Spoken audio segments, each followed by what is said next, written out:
यह कहानी 5 दोस्तों की है। उन 5 दोस्तों का नाम मोहिनी, रोहिणी, रोहन, सोहान और कविता है। स्कूल के छुट्टी के बाद कविता यार एग्जाम तो खत्म हो गया और अब स्कूल की छुट्टी भी हो गई। फिर अप्रैल में रिजल्ट मिलेगा तो 12वीं कक्षा के एग्जाम के बाद हम इतने लंबे हॉलीडेज का क्या करें? सोहन, क्यों ना हम कोई बहादुरी का काम करें? मेरा मतलब क्यों ना हम पैरानॉर्मल एक्टिविटीज करें? कविता, हाँ, गुड आइडिया। सोहन, तुम लोगों को एक बात पता है? कविता, क्या? सोहन, हमारे स्कूल के कुछ ही दूर में एक कब्रिस्तान है। पता है ना कविता? हाँ, तो सोहन, क्यों ना हम उस कब्रिस्तान में रात होने पर वहां जाके ऊर्जा बोर्ड खेले? क्या बोलते हो कविता, क्या बात है? हाँ, यह तो बहुत ही अच्छा आइडिया है। इसे सुन तीनों दोस्त मोहिनी, रोहिणी और रोहन एक साथ बोल उठे, क्या हम नहीं जाएंगे? सोहन, हाँ, तो तुम तीनों से कौन पूछता है? हम दोनों ही जाएंगे। वैसे भी लड़कियां डरपोक होती है। तो मोहिनी और रोहिणी, तुम लोग मत आओ, और तुम रोहन, तुम तो सबसे बड़ा डरपोक हो, इसलिए तुम यही रहो। हम दोनों ही जाएंगे। सोहन ने तीनों को जानबूझ के टांग खींचते हुए बोला ताकि वो तीनों इस प्लान के लिए हाँ बोल दे। कविता, एक सेकंड, तुमने ऐसा क्यों बोला कि लड़कियां डरपोक होती है? तो फिर मैं कैसे जा रही हूँ? और भूलो मत, पिछले बार जब हम दोनों ब्लडी मेरी चैलेंज कर रहे थे तो तुमने लास्ट में डर के नहीं किया और मैंने आईने के सामने रात के 3 बजे ब्लडी मेरी को बुलाया, लेकिन कुछ नहीं हुआ और तुम तो चले गए थे।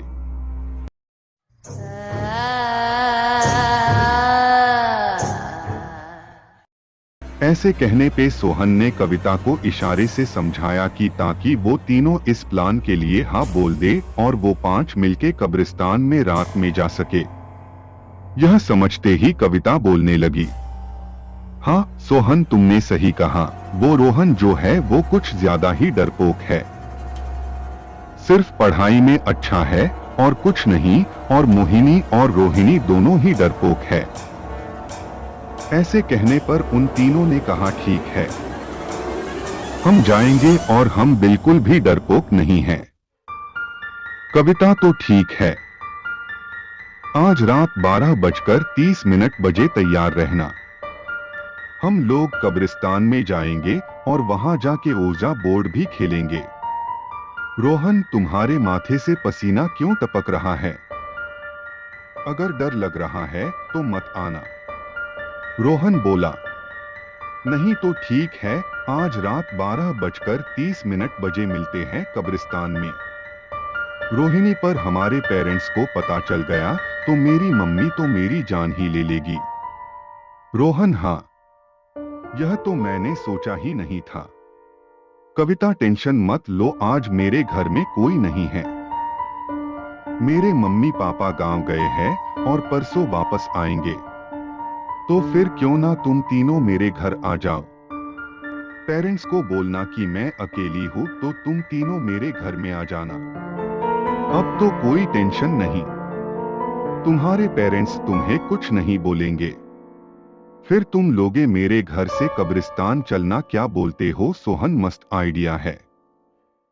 रात के 8 बजे कविता के घर में वो चारों दोस्त आ गए थे। रोहिणी, यार मुझे झूठ बोलने पर बहुत गिल्ट फील होता है और आज मैंने अपने मम्मी पापा से झूठ बोला। रोहन अपना चश्मा ठीक करते हुए और उदासी स्वर में बोला, हाँ, मैंने भी आज पहली बार अपने मम्मी पापा से झूठ बोला।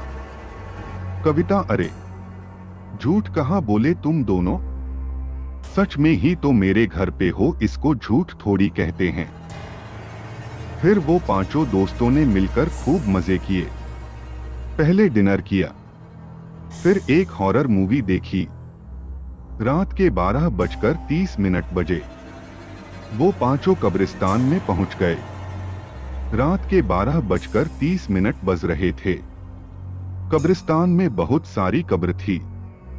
रात के अंधेरे में वो पांचों टॉर्च जला के जा रहे थे।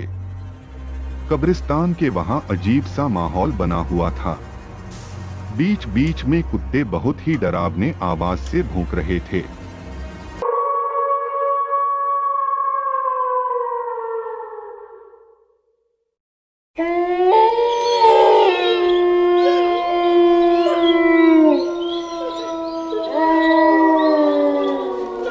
कब्रिस्तान में एक नीम का पेड़ था जिसमें एक उल्लू बैठे उन पांचों को घूर रहा था। बहुत ही डरावना माहौल था। वहां पे हवा कभी तेज चल रही थी तो कभी थम सी जाती थी।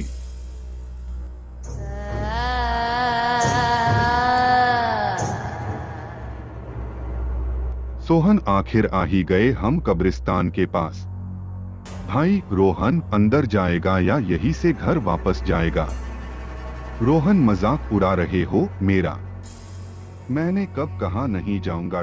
कविता हाँ वो सब तो ठीक है, लेकिन पहरेदार का क्या? मोहिनी सुनो, तुम लोगों को जो भी करना है करो, मैं जा रही हूँ।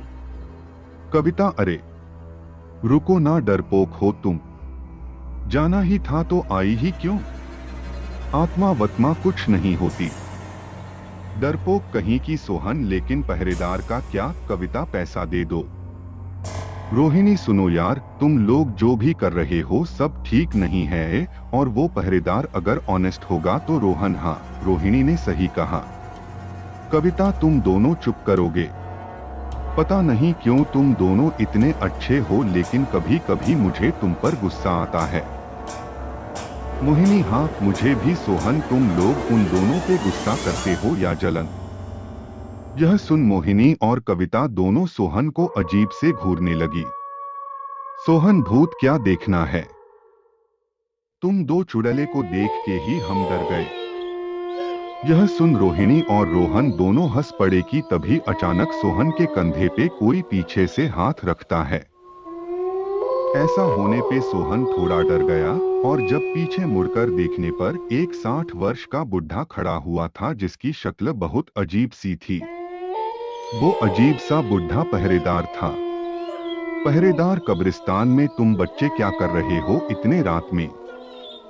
चले जाओ यहाँ से, मैं भी यहाँ नहीं रुकता। रात के 1:00 बजे के बाद मैं यहाँ से चला जाता हूँ। तुम लोग चले जाओ यहाँ से। इतना कहकर वो आदमी वहाँ से चला गया।